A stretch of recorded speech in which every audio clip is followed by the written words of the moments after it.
परमेश्वराच्या अति पवित्र नावात पुन्हा एकदा आलेल्या प्रत्येक भक्तजनांचं मी या पवित्र मंदिरात स्वागत करत आहे. परमेश्वराचे अनुग्रह आज आम्हावर आहे हा विश्वास ठेवा प्रियानो. आणि या पवित्र मंदिरात पुन्हा एकदा ज्यावेळेस मी येतो त्या ठिकाणी मला देवाचं गौरव अपेक्षित आहे प्रियानो. कारण की आत्ता शेवटचं गीत गायलं, तेरे पास आता हो तेरे, कशासाठी येतोय मी देवाकडं? माझा मुलगा काय करतोय? मुलाने पाणी पिलंय का? मुलगाने बिस्किट खाल्लंय का? अंकल आले का? आंटी आली का? कशासाठी येतोय आज आपण मंदिरामध्ये? स्तुती नाही, गीताचं बोल. म्हणून म्हणतो मी वेळोवेळी ज्यावेळेस गीतं गात असतो ना, ऐकत जा. गीतातनं काय गीतकार मला सांगण्याचा प्रयत्न करतोय, हर पल मेरी हर सांस.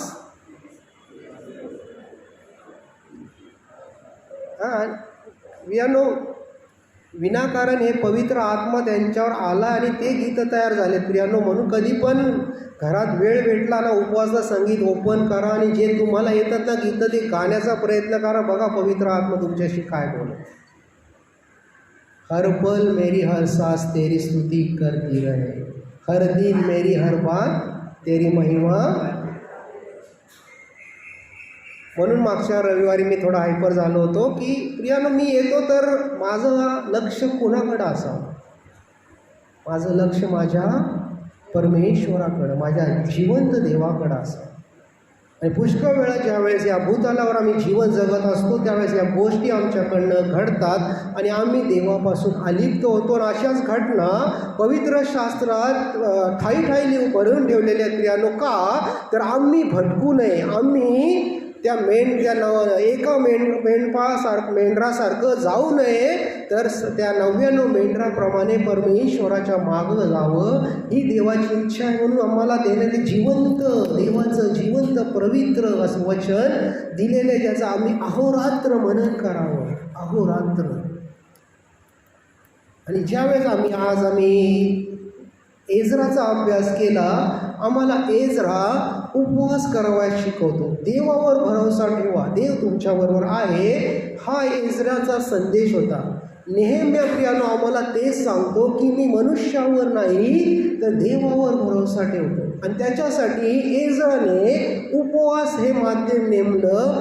नेहम्या उपवासाद्वारे देवाकडं जातो आणि देवाचा अनुग्रह प्राप्त करून घेतो.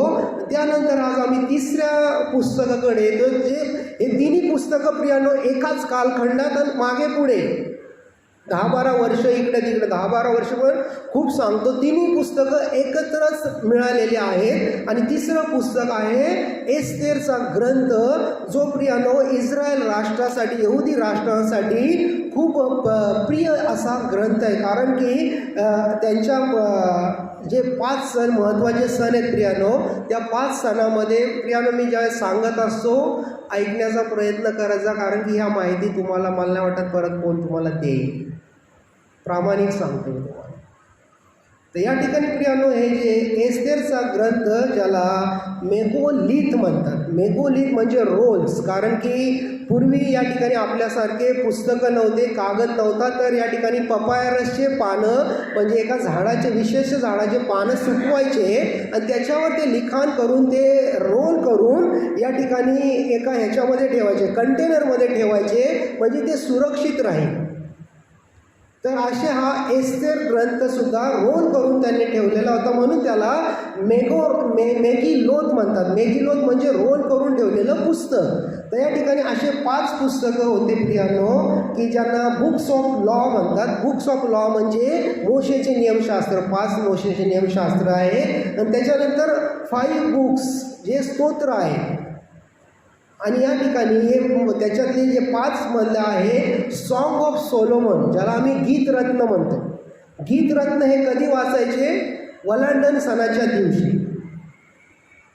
त्याच्यानंतर प्रियानो दुसरं पुस्तक, रूथचं पुस्तक, ते कधी वाचायचे? द फीस्ट ऑफ वीक, आठवड्याचा सण त्यांचा होता, ज्यावेळेस ते हंगामाच्या सणाची तयारी करायची. त्यावेळेस या ठिकाणी दुसरं महत्त्वाचं म्हणजे की मोशेने दिलेले नियमशास्त्राचं स्मरणार्थ रूथचं पुस्तक ते द फीस्ट ऑफ वीकच्या वेळेस वाचायचे. त्याच्यानंतर प्रियानो तिसरं पुस्तक लॅमेंटेशन, ज्याला आपण आपल्या याने इरमाईने लिहिलेलं पुस्तक आहे, त्याचं नाव एक मिनटं सांगतो मी मराठीमध्ये, आपण काय म्हणतो त्याला, लॅमेंटेशन.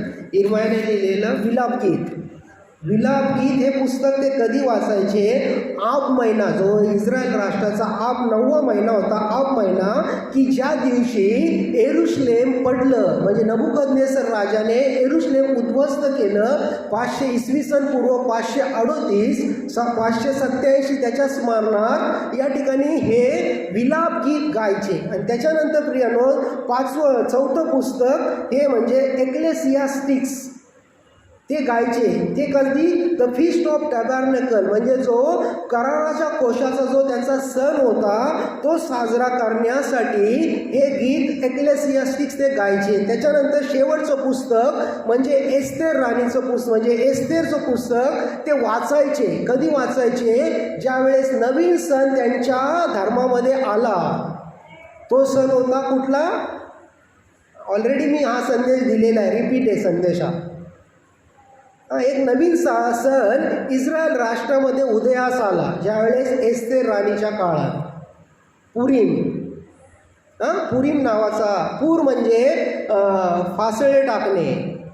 ज्यावेळेस मी हा संदेश तयार करत होता त्यावेळेस मला लगेच आठवण आलं, लहानपणी आम्हाला एक सिरियल यायची, भांजे डाल, आठवते? महाभारत आहे ना, त्याच्यात तो टाकायचा फासे, आहे ना, फासे.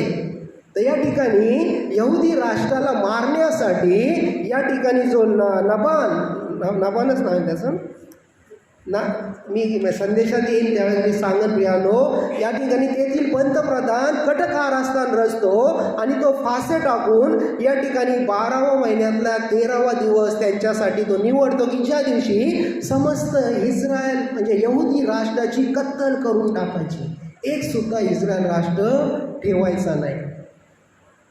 तर असं हे त्याच्यामुळे परमेश्वर जेव्हा या लोकांना डिलिव्हर करतो, मुक्त करतो सैतानापासून किंवा सैतानी बंधनापासून किंवा एक प्रकारे शत्रूपासून, त्याच्या स्मरणात हे पुरीम, कारण की ते पूर, ते नोट म्हणजे फासे टाकणे त्याला पूर म्हणतात आणि पूरपासून पुरीम हा शब्द आला आणि म्हणून पुरीमचा सण हे लोक त्यानंतर साजरे करू लागले. एस्तेरचं पुस्तक वाचा प्रियानं, त्याच्यामध्ये लिहिलेलं आहे. आणि जसं आपण नाताळाला ताटं देतो, ताटं घेतो, गोरगरीब मदत करतो, ते सर्व या सणामध्ये करावयास परमेश म्हणजे या ठिकाणी मर्दखाईने त्यांना सांगितलेले.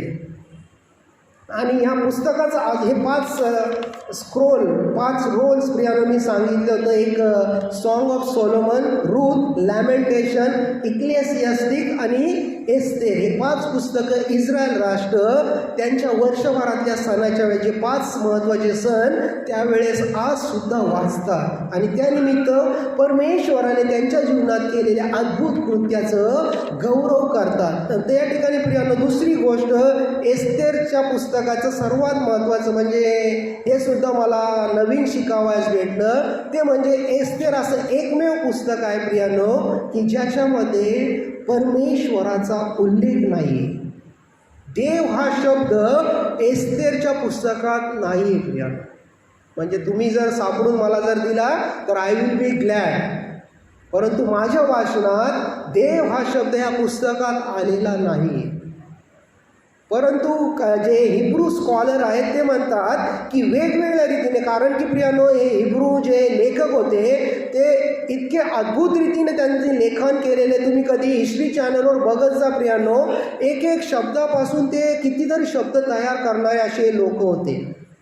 प्रत्येक शब्दाचा पहिला भाग घेतला की त्याच्यावरून एक नवीन शब्द ते तयार करायचे. अशा रीतीने ते म्हणतात की 4 ठिकाणी या ठिकाणी देवाचं नाव हे आलेलं, गुप्त रीतीने आलेलं आहे. परंतु जर आम्ही असं वाचत गेलो तर आम्हाला एस्तेराच्या पुस्तकामध्ये देव हा शब्द पाहावयास भेटत नाही. तरीसुद्धा प्रियानो आम्हाला आज परमेश्वर या पुस्तकातून काय सांगणार आहे ते समजून घेण्याचा प्रयत्न करणार आहोत. या ठिकाणी या पुस्तकाचा मेन थीम हे आहे की परमेश्वर माझी सुटका करतो. God has not cast away his people whom he forsaken. देव आपल्या लोकांचा कधीही त्याग करत नाही ज्यांना तो विसरलेला आहे. जे रोमकरासपत्र 11वा अध्याय 2 दुसऱ्या अध्यायामध्ये आम्ही वाचलेलं आहे की देव आपल्या लोकांचा कधीच विसर पाडू देत नाही. God's hands of providence and protection is always on his people. देवाचा करुणेचा हात आपल्या लोकांवर सदैव असतो आणि प्रियानो, ज्या ज्या ठिकाणी त्याचे लोक जातात त्या त्या ठिकाणी देव त्यांच्या सोबत असतो. या ठिकाणी या पुस्तकामध्ये आम्ही पाहतो की सर्वांना माहिती आहे प्रियानो गोष्ट ही, लहानपणापासून आम्ही ऐकतो की या ठिकाणी अहश्वस राजाच्या कारकिर्दीत ही घटना घडलेली आहे. नेहेम्या, एज्रा आणि एस्तेर हे तिन्ही पुस्तकं एकत्र आहेत. अहश्वस राजा या ठिकाणी राजदरबारात आहे. त्याने जवळजवळ 180 दिवसाची एक मोठी पार्टी आयोजित केलेली आहे. 180 दिवस कारण काहीतरी असू शकणार आहे, बरोबर ना? It is not a joke. 180 दिवस म्हणजे 6 महिने पार्टी कोण देणार आहे का प्रियानो? ऐश्वर्य किती असू द्या मोठं तुमचं ऐश्वर्य, परंतु 6 महिने का? कारण की त्याची सत्ता 127 प्रोव्हिन्स प्रांतावर होती प्रियानो. 127 प्रांत म्हणजे त्याच्यामध्ये भारताचा सुद्धा उल्लेख आहे. भारत ते आफ्रिकेतला सुदान, या ठिकाणी त्याचा इथं कुश लिहिलेले. कुश म्हणजे इथिओपिया, त्याला आता सुदान मानण्यात येत आले. म्हणजे सुदानपासून तर या ठिकाणी भारत देशाचा जो पंजाब प्रांत आहे त्यापर्यंत या राजाची एवढी मोठी अफाट साम्राज्य होतं. या ठिकाणी प्रत्येक प्रांताच्या लोक ठराविक वेळेत त्या ठिकाणी त्याच्या सुसान राज्यामध्ये येत होते आणि त्या ठिकाणी काय करत होते, या 180 दिवसाच्या जल्लोषामध्ये सहभागी होत होते. त्याच्यामुळे 180 दिवसाचा हा कालावधी आम्हाला बायबल सांगतो. परंतु नंतर 7 दिवस, शेवटचे 7 दिवस राहिले तर आम्हाला दिसून येतं की राजाच्या अंतःकरणात बघा प्रियानो, देवाचे प्लॅन्स अंमलचे प्लॅन्स नाही आहेत. कारण की प्रियानो, कुठलाही मनुष्य ही गोष्ट करणार नाही जी राजाने केलेली आहे. त्याच्या अंतःकरणात आलं की मी माझ्या बायकोचं सौंदर्य लोकांना दाखवावं. आणि ते महत्त्वाचं म्हणजे या ठिकाणी फक्त 1-2 माणसाला नाही तर प्रियानो सर्व त्याच्या साम्राज्यातल्या सर्व लोकांना. आणि या ठिकाणी फक्त प्रियानो ती कपडे घालून येणार नाही प्रियानो, कारण की ती तसं त्यांचा पद्धत नव्हती. तर ती फक्त राजमुकुट घालून येणार होती. म्हणजे लग्न अवस्थेत ती आपल्या शरीराचं स्वतःचं प्रदर्शन लोकांना करणार होती. या ठिकाणी ही गोष्ट त्या राजाच्या अंतःकरणात कशामुळे आली? कदाचित ते दारूच्या नशेमध्ये तो कदाचित ही गोष्ट बोलला असणार आहे. कारण की तो दारू पिणारा असं बायबल म्हणजे या एस्तेर राणीच्या पुस्तक आम्ही ज्यावेळेस वाचतो त्यावेळेस आम्हाला समजतं प्रिय. परंतु या ठिकाणी कदाचित त्या एस्तेर राणीने विरोध का केला? कारण की तो मेसेज घेऊन राजाने कोणाला पाठवलं? मोठ्या सरदार पंतप्रधानाला नाही पाठवलं तर खोजाला पाठवलं. खोजे म्हणजे सामान्य षंड, मी सांगितलं षंड किंवा तृतीयपंथी, अशा 6 तृतीयपंथींना सांगितलं की तू जा राणीला सांग की तुला राजाने बोलवलंय, तुझं ब्युटी म्हणजे आम्ही म्हणतो ते काय म्हणतो त्याला मिस इंडिया, मिस वर्ल्ड, ते चालतात रॅम्पवरनं चालतात ना, तसं तुझं रॅम्पवरनं चालण्यासाठी राजाने तुला बोलवलेलं आहे.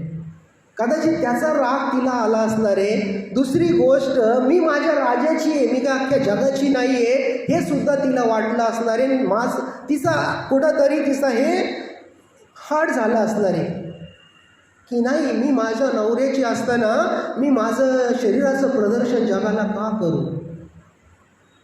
आज खरोखर हा प्रश्नचिन्ह प्रियानो आमच्या समोर आहे की आज म्हणजे कालच पाळकीनबाई म्हणत होते, आमचं व्हॅलिडेटरी फंक्शन होतं आणि मुलींचे ड्रेस बघून मला म्हणजे कसं तरी होत होतं.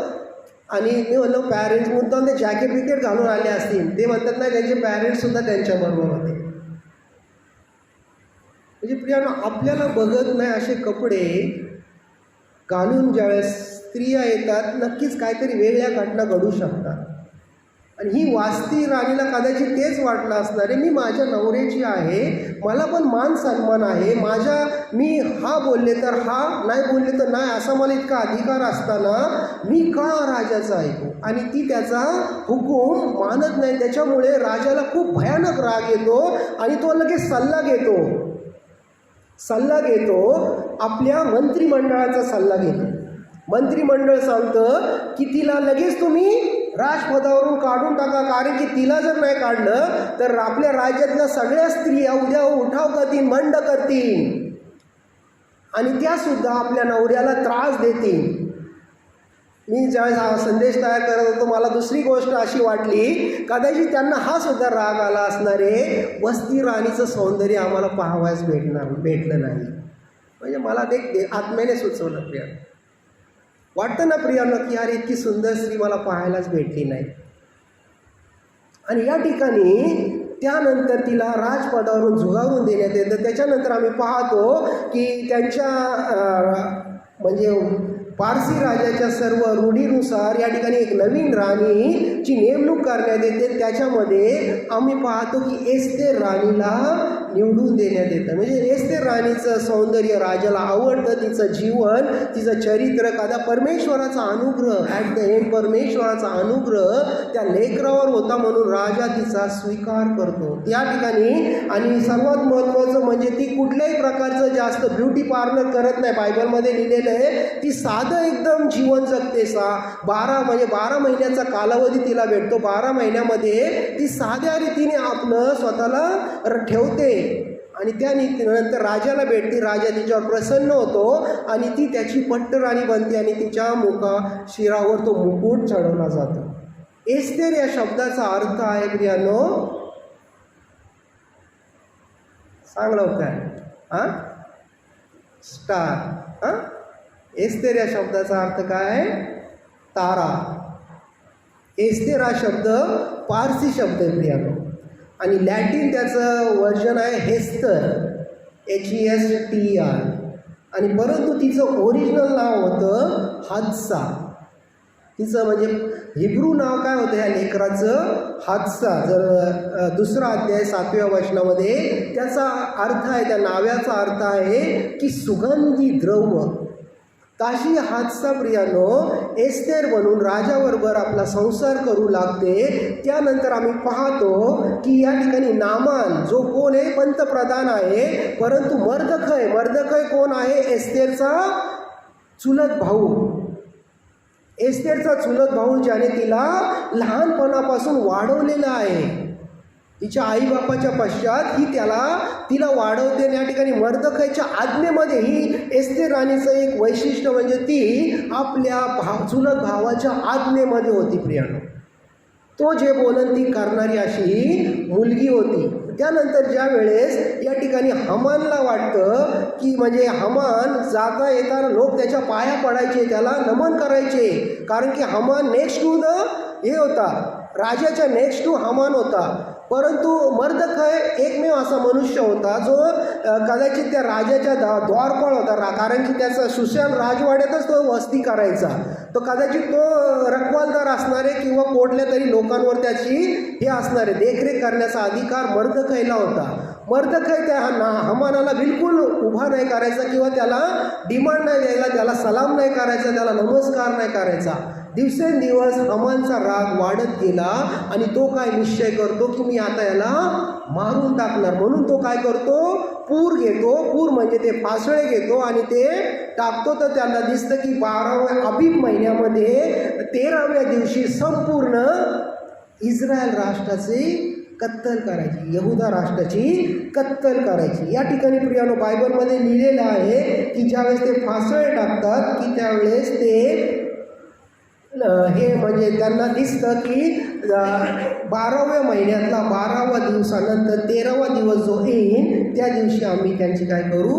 कत्तल करू. आणि या ठिकाणी त्याच्या अगोदर तो राजाला पैसेसुद्धा देतो, ब्राईबसुद्धा देतो, म्हणजे लाचसुद्धा देतो प्रियानो. आणि ती लाच म्हणजे किती देतो? तर 10,000 टॅलेंट सिल्वर, ज्याची किंमत या ठिकाणी $1,920 प्रत्येक एका सिल्वर कॉईनची किंमत $1920 होती. म्हणजे या ठिकाणी एकंदर 1,92,00,000 इतकं तो काय देतो, लाच राजाला देतो. का तर त्या मर्दखाईबरोबर त्याचं संपूर्ण यहुदी राष्ट्राला मी मारून टाकेन. आणि ज्यावेळेस ही गोष्ट मर्दखाईपर्यंत येते, मर्दखाई या ठिकाणी त्या ठिकाणी तुरंत काय करते प्रियानो, मर्दखाईची ॲक्शन खूप सुंदर रीतीने लिहिले. मी बायबल संपूर्ण वाचणार नाही, परंतु या गोष्टीमध्ये लिहिलेले की ज्यावेळेस मर्दखाईला हे समजतं 4था अध्याय त्याच्यामध्ये असं लिहिलेलं आहे, हे वर्तमान मर्दखाईच्या कानी पडले तेव्हा त्याने आपली वस्त्रे फाडली, गोंतात नेसून राख फासली आणि नगराच्या मध्यभागी जाऊन मोठ्याने अंक्रदन केले. अंक्रदन का केले? कारण की राजाने आता सील ठोकलं होतं की संपूर्ण माझ्या 127 प्रांतातल्या सर्व यहुदी लोकांची काय करायची, कत्तल करून टाका, त्यांना मारून टाका. प्रियानो, हे जस्ट इमॅजिन करायला बघा, समजून घ्या प्रियानो. आज जर फरमान सोडलं की भारतातल्या 2.6 कोटी 2.6 कोटी आहे ना आपण, किंवा 20 कोटी असं नका, 20 कोटी बहुतेक आपण, मला 2 कोटी आहे वाटतं, मला एक्झॅक्टली संख्या पण नाहीत आपले ख्रिश्चन लोक किती आहेत. 2.7% आहोत आपण भारतामध्ये. जर उद्या फरमान सोडलं, येणाऱ्या 6 दिवसामध्ये प्रत्येक ख्रिस्ती व्यक्तीचं काय करण्यात यावं, कत्तल करण्यात यावी, आपली अवस्था काय होईल? मला मनात वाटतं की आपले अर्धे 90% लोक तर लगेच आपल्या पूर्वजांच्या आम्ही या धर्माचा, आमच्याकडे बघा जातपत्र पण आहे, 90% लोक पळतील तिकडे, 10% लोक प्रार्थना करतील. मग विचार करा, इट्स फॅक्ट प्रियानो. परंतु यहुदी लोक आपल्या धर्माबद्दल खूप अभिमानी होते, खूप कट्टर होते. संपूर्ण 127 प्रांतामध्ये बायबल सांगतं की त्यांनी शोक केला, अंक्रदन केलं, गोंताट नेसलं आणि प्रार्थना, म्हणजे शोक करणं म्हणजे प्रार्थना करणं प्रियानो. जिवंत देवाचा दावा केला, जिवंत देवाचा दावा केला. आणि या ठिकाणी मर्दखाईची ॲक्शन अद्भुत होती. तो या ठिकाणी डायरेक्ट त्या राजाच्या दरवाजा समोर गेला, राजवाड्याच्या समोर जाऊन तो अंक्रदन करतोय, शोक करतोय, गोंताट नेसतोय. ते बिलकुल राजाला पसंत नव्हतं, कारण की राजाला हे दिसलं तर राजा त्याला मारून टाकणार, हे 100% ट्रू होतं.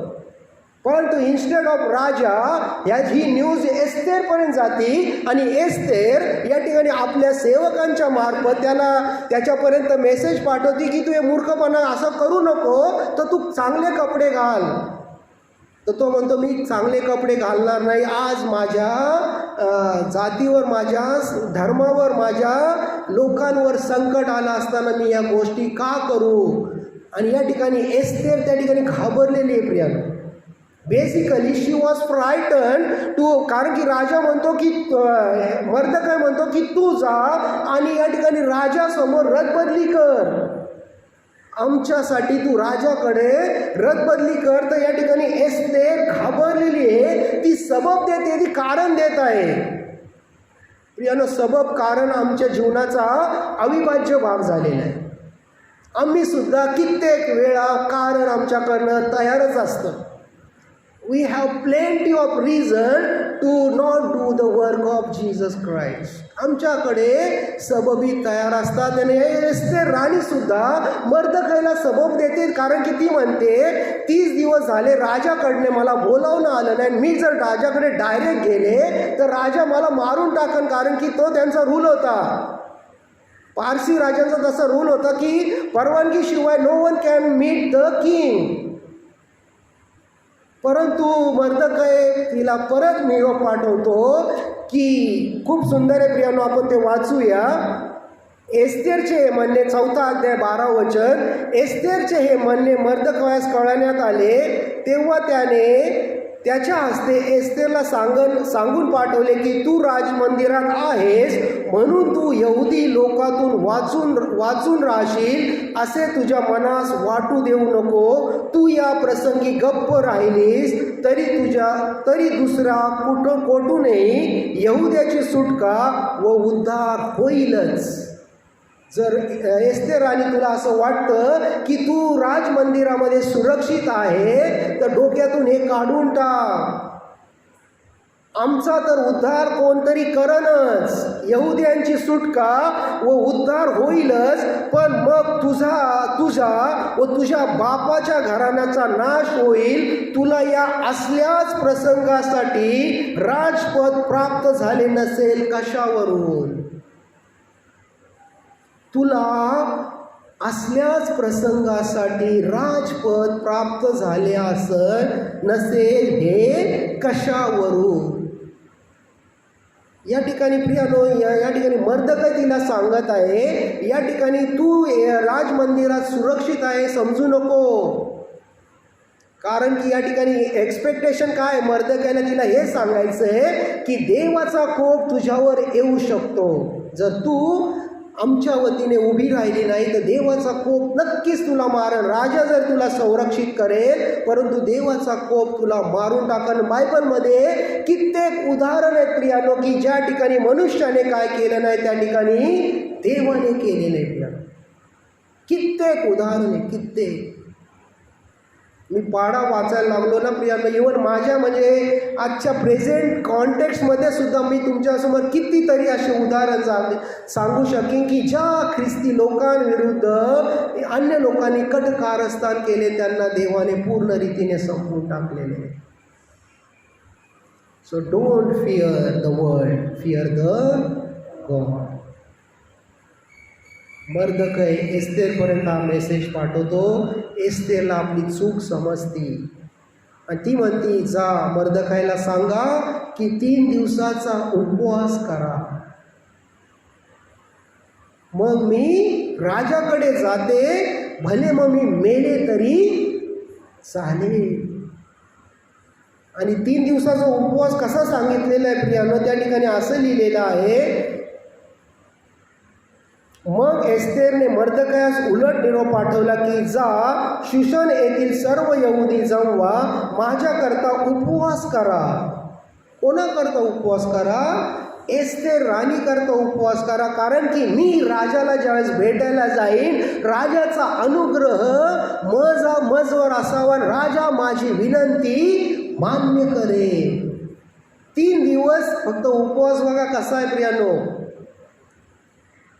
3 दिवस आणि 3 रात्री म्हणजे मोर दॅन 48 आवर्स सर्व यहुदी लोकांनी अन्नाचा कण आपल्या पोटामध्ये जाऊ दिला नाही. प्रियानो, उपवासाचं सामर्थ्य ज्याला समजलो तो धन्य आहे प्रियानो.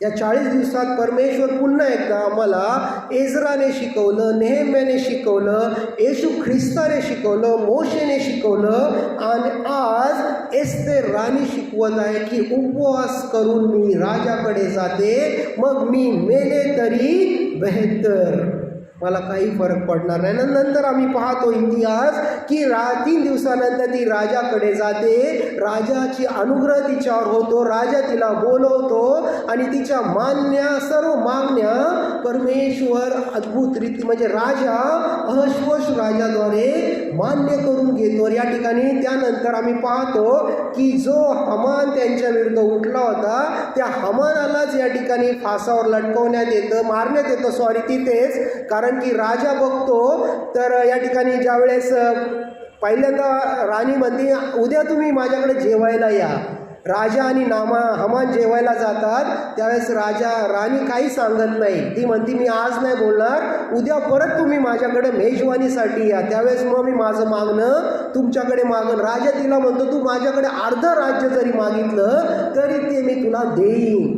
दुसऱ्या दिवशी एस्थेर राणीकडं परत हे दोघं जण हमान आणि राजा अहश्वस राजा येतो. त्याच्या अगोदर हमान आपल्या पत्नीला आणि आपल्या मोठमोठ्या अधिकाऱ्यांना विचारतो की मी कशा रीतीने या मर्दखाईला मारावं तुम्ही सांगा, तर त्याची बायको आणि त्याचे सर्व अधिकारी म्हणतात की तू 50 फूट उंच एक मोठा पोल कर आणि त्या पोलवर त्याला लटकव, तिथं त्याला मारून टाक, सर्व लोकांना दिसू दे. आणि या ठिकाणी ही सल्ला मसलत त्याच्या डोक्यात असते, त्याला आनंद झालेला असतो, साक्षात राणीने मला बोलवलेलं आहे. या ठिकाणी तो पार्टीला, पहिल्या दिवशीची पार्टी त्यांचं मेजवानी होते, दुसऱ्या दिवशी मेजवानीच्या वेळेस या ठिकाणी राणी आपलं इच्छा प्रकट करते. ती पहिल्या वेळेसच प्रकट करू शकली असती, परंतु कदाचित त्या राजदरबारात सर्व लोक असतील आणि तिला भीती वाटली असेल की सर्व लोकांसमोर राजा कदाचित माझी मागणी मान्य करणार नाही, म्हणून ती म्हणते की तू आणि हमान मेजवानीला ये. आणि ज्यावेळेस त्या हमान आणि ती मेजवानी जातो दुसऱ्यांदा, त्यावेळेस राजाला ती सांगते की माझी प्रजा, पहिल्यांदा एस्तेर आपला यहुदी धर्म ओपन करते. तोपर्यंत राजाला माहीत नसतं की राणी ही यहुदी आहे, तोपर्यंत त्यांना हेच माहीत असतं की ती एस्तेर आहे. त्याच्यामुळे प्रियानो बघा, एस्तेर आणि हत्सा, पुष्कळ लोकांचे ख्रिश्चन 2-2 नावं असतात, ते इथूनच आलेले प्रियानो. हत्सा एस्तेर, एस्तेर हत्सा. खास करून साऊथ इंडियामध्ये 2 नावं ठेवतात, एक इंडियन नाव आणि एक ख्रिश्चन नेम किंवा बॅप्टिझमचं नेम. तर या ठिकाणी राणी राजाला सांगते की ह्या हमानामुळे आमचं सर्व यहुदी लोकांना तू मारण्याचं निश्चय केलेलं आहे. आणि हा हमान 1 नंबरचा खोटारडा आहे. त्याच्या अगोदर प्रियानो त्या रात्री राजाला झोप येत नाही.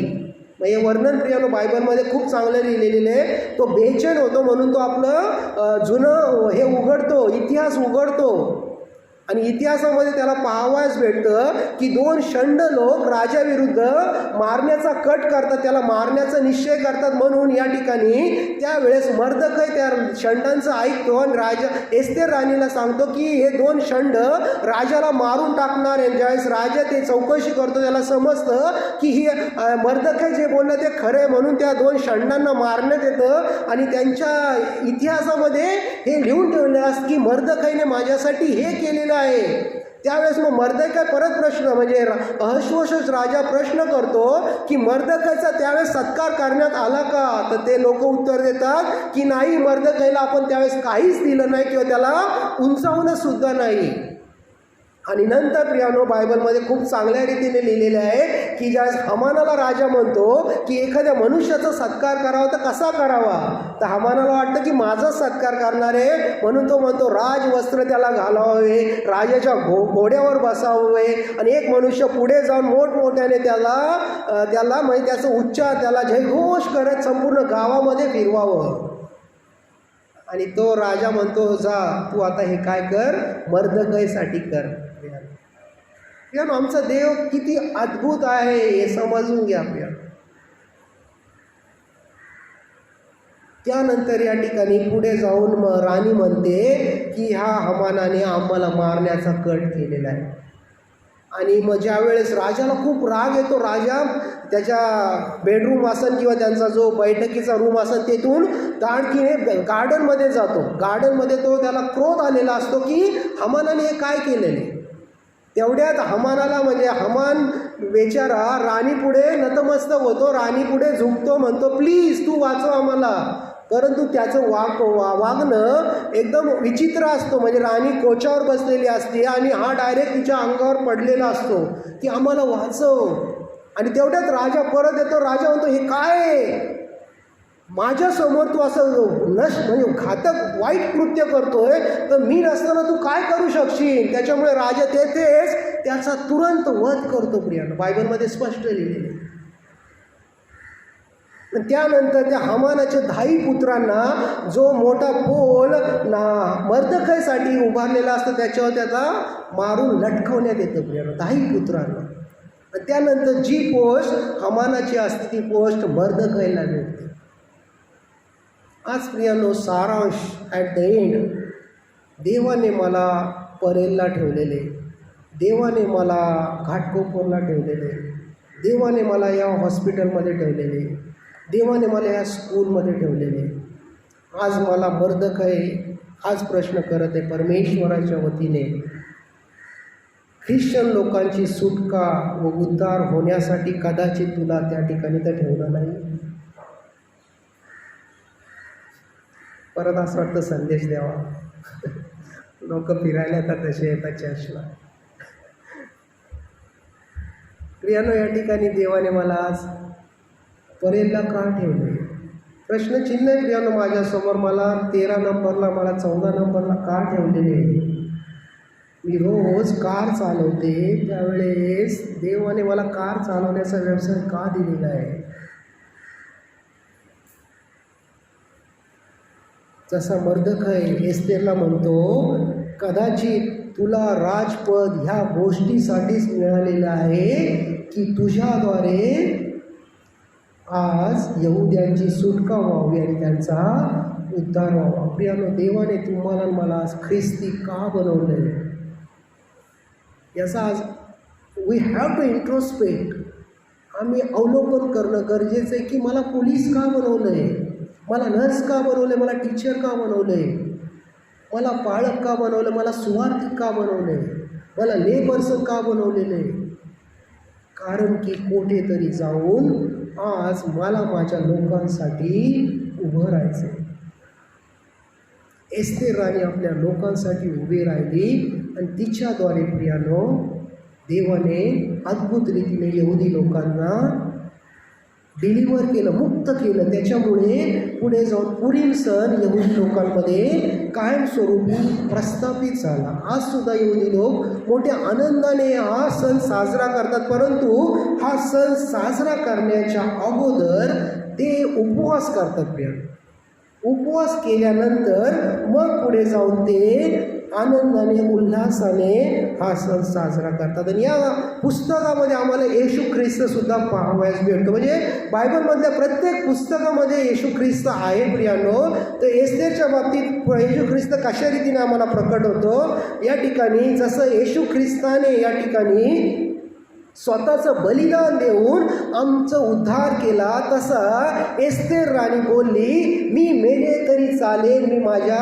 लोकांसाठी आज उभी राहील. मी म्हणत नाही की येशू ख्रिस्त आणि एस्तेर समान आहे, परंतु आम्हाला या ठिकाणी जे काम येशू ख्रिस्ताने केलं त्याच्यातला काही अंश एस्तेर राणी सुद्धा करत आहे. ती म्हणते की या ठिकाणी मी राजाकडे जाईल, मग मी मेले तरी चालेल. कोणासाठी मेले तरी चालेल? माझ्या लोकांसाठी मेले तरी चालेल. येशू ख्रिस्त सुद्धा आपल्या लोकांसाठी मेला. त्याच्यानंतर येशू ख्रिस्त आमचा चांगला ॲडव्होकेट आहे, आमचा मध्यस्थी आहे. बरोबर, त्याने आमच्यासाठी परमेश्वराबरोबर त्या वधस्तंभावर मध्यस्थी केली. आणि एस्तेर राणी सुद्धा राजाकडे जाऊन यहुदी लोकांसाठी मध्यस्थी करते.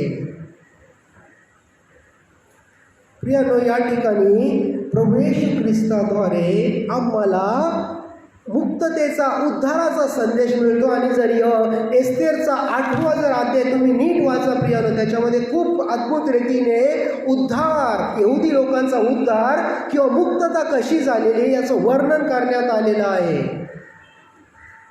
जसं प्रभू येशू ख्रिस्ताद्वारे मला उद्धार मिळाला, तसं एस्तेर राणीच्या एका कृतीद्वारे या ठिकाणी समस्त 127 प्रांतातल्या यहुदी लोकांचा उद्धार झाला, सुटका झाली आणि त्यांनी जयोत्सव केला. या ठिकाणी आज आम्हाला देव बोलत असताना परमेश्वराचा आत्मा आज आम्हाला सांगत आहे की मी या ठिकाणी ख्रिस्ती का आहे, तर माझ्याद्वारे देवाचं गौरव व्हावं, देवाचं काम व्हावं, मी माझं जीवन व्यर्थ वाया न घालवणारा ख्रिस्ती बनावं. या ठिकाणी यहुदी लोकांवर तुम्ही बघा, फ्रॉम द बिगिनिंग खूप अटॅक झालेले प्रियानो. यहुदी धर्म पूर्ण रीतीने संपवावा याच्यासाठी खूप अटॅक झालेले आहेत, परंतु देवाचे निवडलेले कधीच संपणार नाही प्रियानो. इतिहास आहे प्रियानो, बायबलमध्ये कित्येक ठिकाणी मॅकॅबाईटचं पुस्तक, कॅथलिक बायबल भेटलं तर वाचा प्रियानो. मॅकॅबाईट्सचे 2 पुस्तकं आहेत कॅथलिक बायबलमध्ये. यहुदी धर्म पूर्ण रीतीने संपवण्याचा प्रयत्न केला, नाही संपला. नबुकदनेसर राजाने पूर्ण यहुदी संपवायचा प्रयत्न केला, नाही संपला. या ठिकाणी नीरो राजा इसवी सन 80-70 मध्ये यहुदी धर्म पूर्ण संपवावा, नाही संपला. हिटलर 1940 किंवा 38 यहुदी धर्म पूर्ण संपवावा, नाही संपला. आज आम्ही देवाचे लेकरं आहोत. त्याच्यामुळे एक ॲश्युरन्स मी तुम्हाला देत आहे की तुमचा देव तुम्हाला कधी सोडणार नाही. तुमचा देव तुम्हाला कधी सोडणार नाही. कितीतरी घटना या ठिकाणी प्रभू येशू ख्रिस्त सुद्धा ज्यावेळेस एक विधवा, सुराफीम येथील विधवा बहुतेक त्याच्याकडे येते आणि त्याला म्हणते माझ्या मुलाला बरं करा. त्यावेळेस तो म्हणतो की काय बोलतो मला आठवत नाही की कुणाचं मेजावरचा चुरा ना मेजावरची भाकरी डुकरांना ना डुकराला देण्यात येते.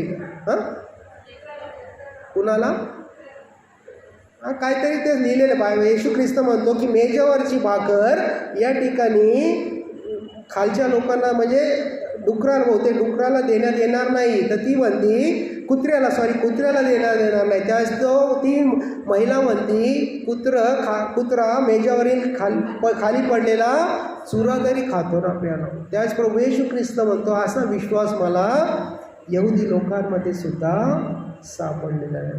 म्हणजे प्रभू येशू ख्रिस्त पहिल्यांदा काय म्हणतो की मेजावरील भाकरी यहुद्यांसाठीच आहे प्रियानो. मीन्स यहुदी आर व्हेरी स्पेशल पीपल, परंतु वी आर ऑल्सो स्पेशल. कारण की रोमकरास पत्र आत्ता आम्ही अध्याय वाचला त्याच्यामध्ये ॲट द एंड त्याचे शेवटचे दोन वचनं त्याच्यामध्ये तो म्हणतो की यहुद्यांनी स्वीकार केला नाही म्हणून परराष्ट्रीयांनाही मी माझ्याजवळ घेतोय प्रियानो.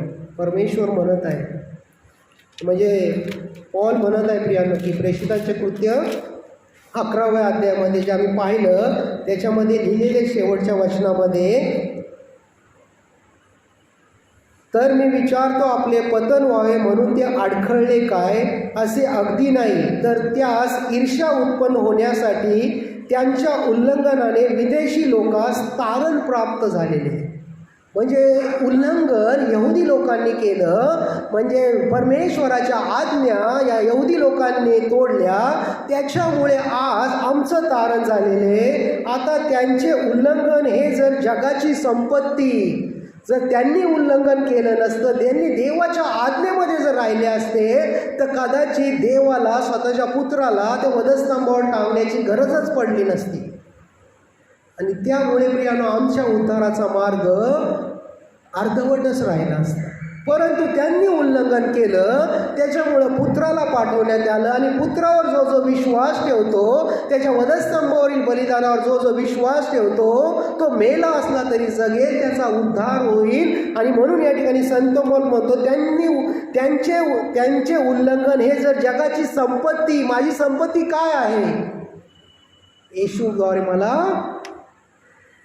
तारण, ही माझी संपत्ती आहे प्रियानो. माझा बंगला, माझे घोडे, माझे व्यर्थ आहे. संत पौल या ठिकाणी जी संपत्ती म्हणतो ना, ती संपत्ती तुमचा डिलिव्हरन्स झालेलं आहे का? Are you delivered through the blood of Jesus Christ?